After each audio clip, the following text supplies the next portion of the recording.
Hello, this is Nick from ThreadX3 Productions, and today we're doing a review on Arise.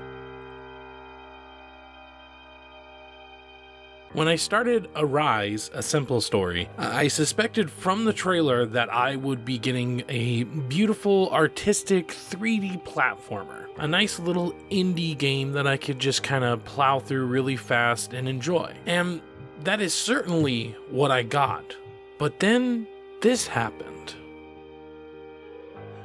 Okay, I see. It wants me to move the camera. Okay, wait.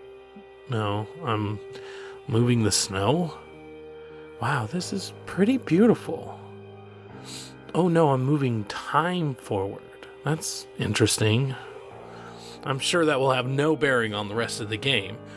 Oh, I'm sorry. That's the whole game? And I get to use it to solve puzzles with it?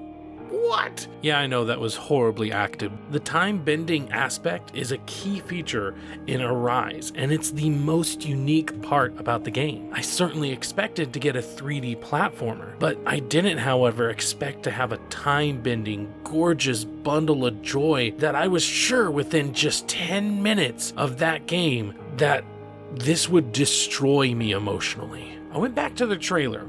There was certainly some shots that alluded to the passage of time, but with no text throughout the trailer, it never gives away the fact that you actually control it. This was a wonderful surprise and had me grinning ear to ear. Using the right stick, you can manipulate time, and I would use this constantly just for fun. The feat that they achieved here was amazing, and they showed it off wonderfully in each area. In one, you'll change the seasons to make more or less water in an area so you can traverse. In another, you'll move time forward so that bees and snails can carry you around. You'll move around as the world crumbles and uncrumbles around you. You'll play with lightning and fire, bounce, float. Every level plays with a unique mechanic in several ways and then changes it up for the next level, making each level a joy to get to.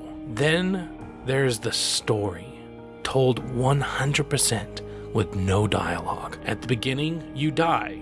No, this is not a spoiler. It's literally the first shot of the game and the trailer, with each level acting as a representation of the different parts throughout your life. Everything is told through the character's body language as he goes through each level, encountering statues that are basically freeze frames of moments in his life. There's so much that can be said by keeping this story so simple that it just adds to how powerful it is. I don't want to give too much away. Needless to say, if you have any emotions at all, they will all be tested.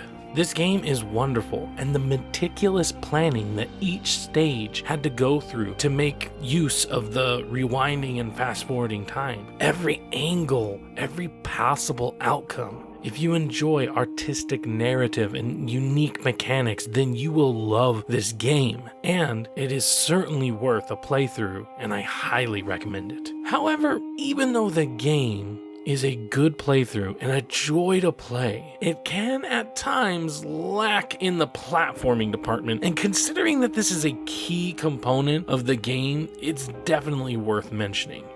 Keep in mind, this is still a great game, but I still must mention the god-awful jump. Sometimes you jump high. Sometimes it's only a hop. Sometimes when you push the analog in one direction, he'll jump in the direction that he's facing rather than the one you tell him to. And sometimes you push the damn button, but apparently he just doesn't want to. Sorry. Even worse are the moments where you are on some springy surfaces. I eventually got the hang of it, but considering these parts were very precise on the distance and height that you need to jump to, it was just frustrating. And nitpicky alert, how can you die?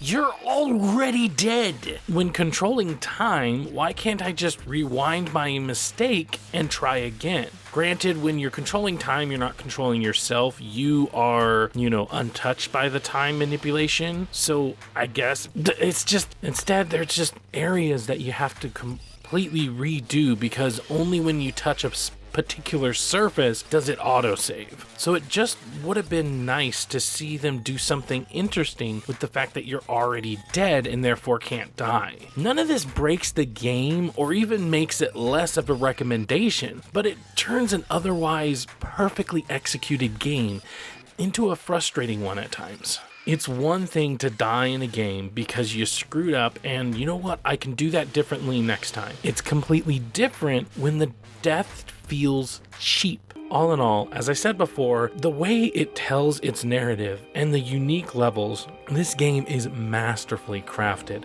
and I think anyone would enjoy it. This is definitely one of my top games of the year. Granted, yes, I just finished it, so it's fresh in my mind, but the impact that this will have is definitely there. So I definitely think this is worth a day one purchase. So let me know, have you played this? Are you interested now in playing it? Let me know down in the comments below. I was Nick from ThreatX3 Productions, and you have a good one.